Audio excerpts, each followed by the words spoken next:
Les amis, bonjour à tous, j'espère que vous allez bien et que tout se passe pour le mieux pour vous.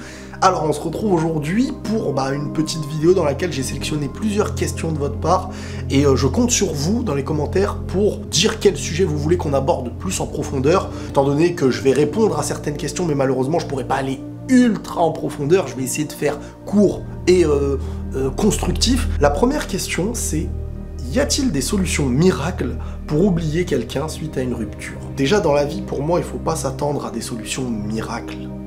Les meilleures solutions, c'est celles qui sont humaines. Et ce qui est humain, c'est de réagir parfois dans la douleur, dans l'émotion.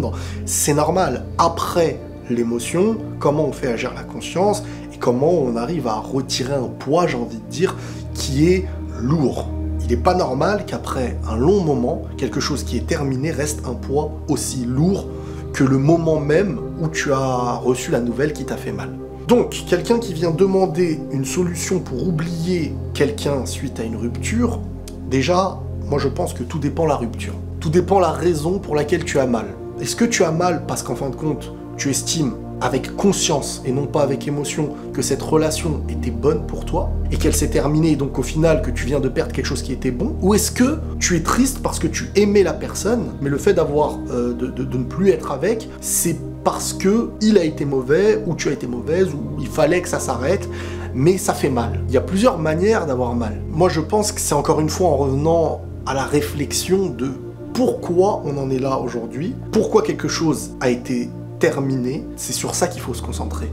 Et ne pas attendre une solution miracle en mode j'oublie. Non, moi je serais pas dans l'idée de penser à autre chose, mais plus dans l'idée de comprendre et de pouvoir y penser pour que lorsqu'on y pense, la douleur n'est plus présente. C'est quand on comprend petit à petit qu'on arrive à se raisonner. C'est pour ça que des fois l'entourage fait du bien dans un moment où on n'est pas raisonné nous-mêmes. Souvent dans le moment où la rupture, ou la douleur, ou la perte de quelque chose ou de quelqu'un arrive. Sur le moment, on n'a pas la possibilité d'avoir entièrement notre raison. L'entourage vient aider notre émotion à retrouver la raison. Mais à un moment donné, les mois qui passent, les années qui passent, c'est plus aux gens de t'apporter cette raison. C'est à toi. Donc c'est un travail de revenir sur soi et revenir dans ce qui nous a fait mal, dans l'idée de pouvoir s'en souvenir sans avoir mal. Faut pas oublier les choses.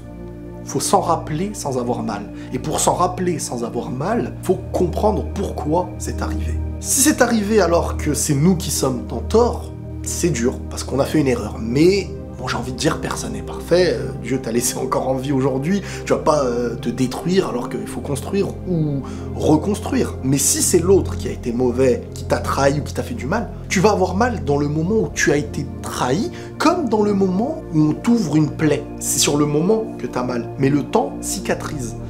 Et la cicatrisation d'une trahison passe par l'idée d'être conscient que tu as fait bien et qu'on a fait mal, et que tu ne peux pas être bien avec quelqu'un qui te fait mal. Il faut aussi te redonner un petit peu d'honneur dans cette histoire. Venir te dire, c'est vrai que c'est pas ce que je veux dans ma vie en fin de compte. Avant d'être avec cette personne, c'est pas ce que je voulais construire. Je voulais pas d'un mari comme ça, ou je ne voulais pas d'une femme comme ça. On ne coïncide pas. Et en plus de ça, il y a une volonté de faire mal ou de trahir. Dieu merci de m'avoir fait ouvrir les yeux et de pouvoir avancer vers quelque chose qui sera équivalent à ma sincérité. C'est sur ça qu'il faut avancer. Donc, forcément, quand tu es conscient et que tu as ouvert les yeux, tu as moins mal. Et plus tu as ouvert les yeux, moins tu auras mal. Mais si tu viens à te bercer dans une certaine forme de « on m'a fait du mal, c'est tellement triste ». Je comprends cette sensibilité du moment où quand tu as des bonnes intentions et qu'on te fait du mal, tu en souffres. Parce que tu te fais toi-même de la peine. Mais tu peux pas venir dire, après de longues années, je me fais encore de la peine. Non, non, non, je reprends du poil de la bête, je remonte les épaules et c'est pas ce qu'il me faut. Moi, ce que je veux, c'est pas ça. Donc, Dieu merci que j'en sois là aujourd'hui.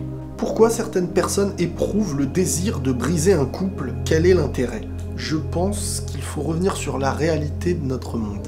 Ne pas comprendre que des gens puissent faire du mal, c'est une forme naïve, hein. C'est pas mal, mais c'est être en danger.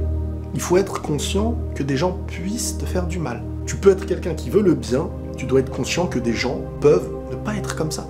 Des gens peuvent ne pas du tout ressentir de tristesse à faire du mal. Pour moi, c'est une question d'égoïsme, de pur égoïsme et de perversité. Il y a deux trucs. L'égoïsme dans la volonté d'avoir, sans se soucier de ce que ça procure aux autres, sans se soucier de l'impact que ça peut avoir aux autres. Donc, une personne est en couple, moi je veux cette personne, je n'ai aucun mal à l'idée de voir que ça peut attrister quelqu'un si à cause de moi il y a une rupture, un divorce. Au final, moi ce qui m'intéresse c'est comment je me nourris. Et cette chose-là me nourrit. Ça c'est l'égoïsme. Ensuite il y a la perversité.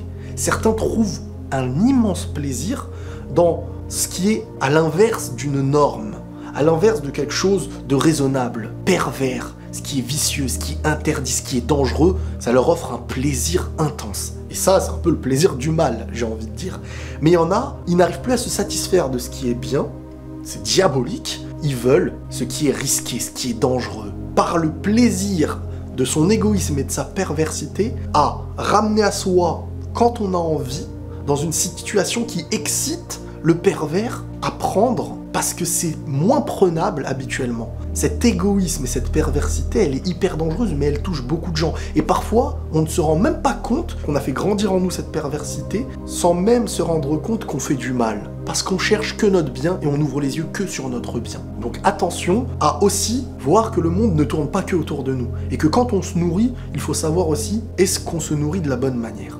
Alors, il y a une personne qui me dit, peux-tu aborder le sujet des promesses? Pourquoi faire de belles promesses sans les accomplir? Dans quel but? Ça dépend. Il y a des gens qui ne mettent plus d'importance aux mots. Pourquoi? Parce qu'ils ne font pas attention à ne pas mentir.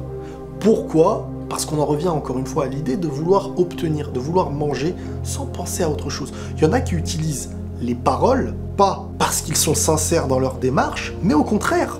Ils utiliseront les paroles parce qu'ils ne sont pas sincères. D'une même parole, tu peux te retrouver face à une excellente personne, tout autant que tu peux être face à quelqu'un qui utilise les paroles comme une arme, et d'autres qui utilisent les paroles comme une preuve. Elle est là la différence. Celui qui l'utilise comme une arme, c'est pour te piéger, c'est un hameçon. Il te promet la lune, il te promet des choses qu'il ne te donnera pas, ou elle te promet des choses qu'elle ne te donnera pas pour te piéger, en sachant que toi, tu es dans cette croyance de ce qu'il est en train de te dire.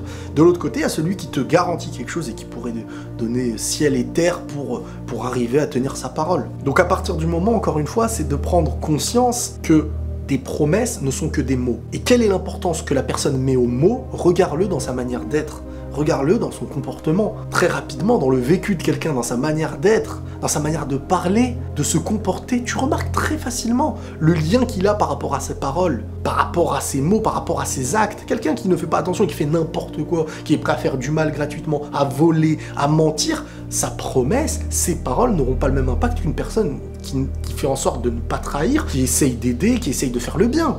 Il y a une grosse différence. Donc les mots peuvent sortir de la même manière sans pour autant être de la même valeur. Pourquoi les gens aiment le malheur des autres? Quel intérêt? Une satisfaction? Laquelle? Pourquoi? Pourquoi les gens aiment le malheur des autres? Souvent, celui qui prend du plaisir dans le mal de l'autre, par exemple, il voit quelqu'un tomber et ça lui apporte de la joie de le voir rater, c'est simplement parce que à ne pas réussir à grandir par lui-même et à trouver le plaisir dans la grandeur d'une avancée ou de lui à lui, il trouvera le plaisir dans la chute des autres. Celui qui est bien et en paix avec lui, celui qui arrive à avancer dans sa vie, ne trouve pas de plaisir dans la chute des autres. Il est bien, ça ne le dérange pas que les autres soient bien. Mais quand t'es pas bien, tu vas trouver du plaisir dans la chute des autres parce que ils vont venir à l'état que tu as. Et certains ressentent une jalousie envers ceux qui avancent à côté d'eux, voire plus qu'eux à leurs yeux. Ils seront envieux d'avoir quelque chose que l'autre a, que lui voudrait mais qu'il n'arrive pas à avoir. Celui qui est content dans ta grandeur et dans ton avancée, c'est celui qui a réussi à être en paix avec lui-même. Même quand il a moins que toi dans un domaine, il est conscient qu'il peut avoir plus dans un autre. Et la question n'est pas de savoir si j'ai plus que l'autre ou pas, parce que le plaisir que l'autre obtiendra dans son avancée n'est pas un plaisir en moins pour moi, normalement. Mon plaisir et mon avancée, elle est liée de moi à moi, pas de lui à lui. Qu'il ait plus ou qu'il ait moins ne change rien à ma vie, normalement.